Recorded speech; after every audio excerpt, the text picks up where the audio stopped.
Good morning, students. I hope you are well and good. Students, we have completed 2 units. Day before yesterday, I sent the question and answers.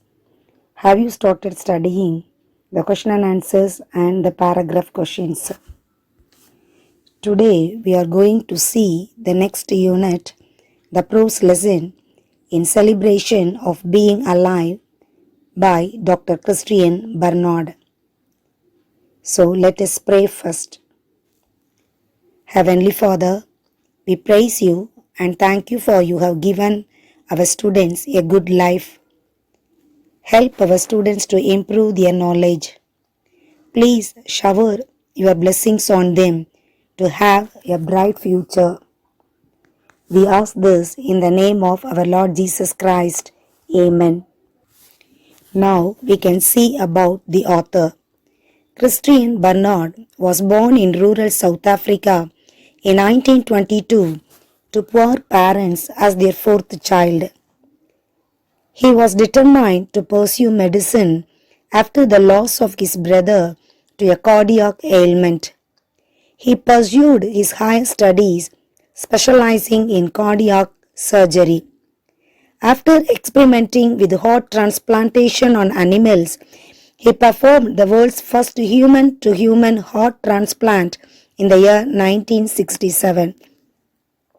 He gained worldwide recognition and went on to develop many surgery techniques. A pioneer in cardiac surgery, he obtained a doctorate in medicine from the University of Cape Town.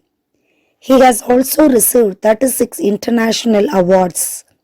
He established the Christian Barnard Foundation to serve and promote the cause of underprivileged children throughout the world. The prose lesson in celebration of being alive is an extract of Barnard's speech. He narrates an experience which has changed his perspective of life altogether. There are 13 paragraphs in this lesson. One by one we can see, and each paragraph a question arises. So please listen very carefully, children, so that it will be very easy for you to study the question and answers. Now take page number 67. Go through the first paragraph. Here, Dr. Christian Barnard thought that suffering was cruelly prevalent in the world today. He asked a question why people had to suffer. He also gave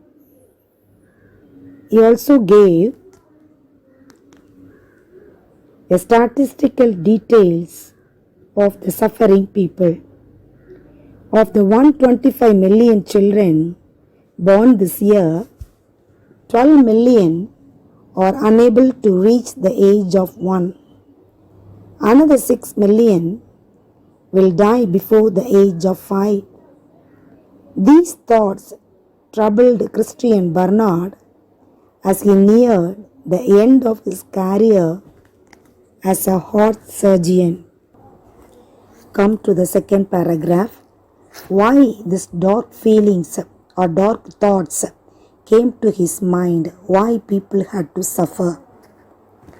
Few years ago, Dr. Barnard and his wife met with an accident while crossing the street. All of a sudden, a car hit the doctor and knocked him into his wife. She was thrown into the other lane and struck by a car coming from the opposite direction. After the accident, Dr. Barnard was hospitalized. This hospitalization affected Barnard and his wife. There were patients waiting for Dr. Barnard to operate on them. His wife had a young baby who needed her care. Dr. Barnard was not able to control his anger. He was in pain. In the fourth paragraph, we can see Dr. Barnard's attitude to suffering was different from that of his father's. Dr. Barnard's father believed that suffering was God's will, but Dr. Barnard did not see any nobility in a patient thrashing around in a sweat-soaked bed and mind clouded in agony. Now come to the sixth paragraph. Here, Dr. Barnard found suffering of children heartbreaking.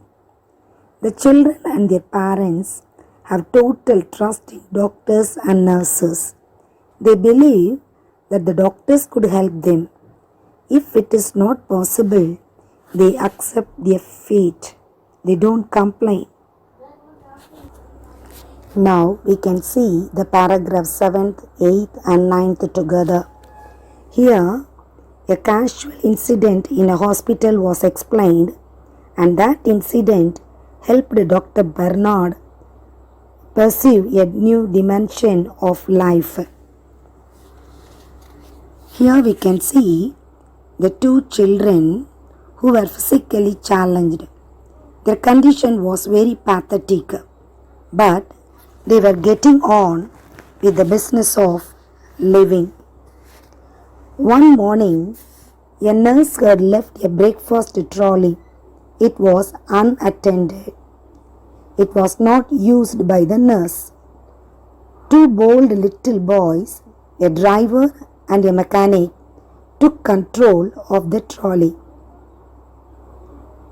The mechanic was totally blind. The driver had only one arm. The mechanic provided motor power by running behind the trolley.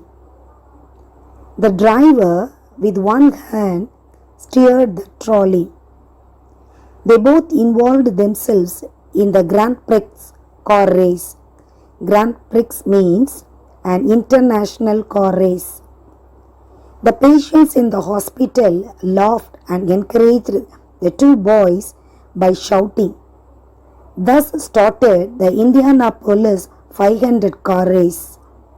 There was a grand finale of scattered plays and silverware. The nurse and the ward sister, on seeing these two boys, caught up with them. They scolded them and put them back to bed. The activities of these two children had given Dr. Barnard a profound lesson. Though physically challenged, both the boys were happy and confident. The doctor feels that they are getting on with the business of living. The doctor learned that business of living is joy. It is a celebration of being alive. What we have left is more important than what we have lost. From the 10th paragraph, we came to know that the boy who acted as a mechanic was completely blind. The mechanic was 7 years old. One night his father and mother were drunk. His mother threw a lantern at his father. The lantern broke over the boy's head and shoulders. He suffered severe third-degree burns on the upper part of his body. He lost both his eyes. The boy had a disfigured face. A long flap of skin was hanging from the side of his neck. His lower jaw became gripped in a mass of fibrous tissue. The boy walked about as a walking horror. Come to the 11th paragraph. Dr. Barnard knew the trolley driver better. A few years earlier, he had successfully closed a hole in his heart. Once again, the trolley driver came to the hospital because he had a malignant tumor of the bone. A few days before the race, his shoulder and arm were cut off. There was little hope of his recovery.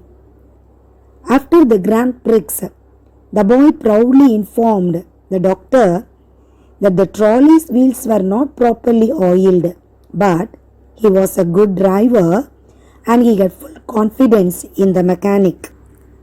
In the 12th paragraph, Dr. Bernard realized that only from these two children he had learned a deep lesson about the business of living. This business of living is the celebration of being alive.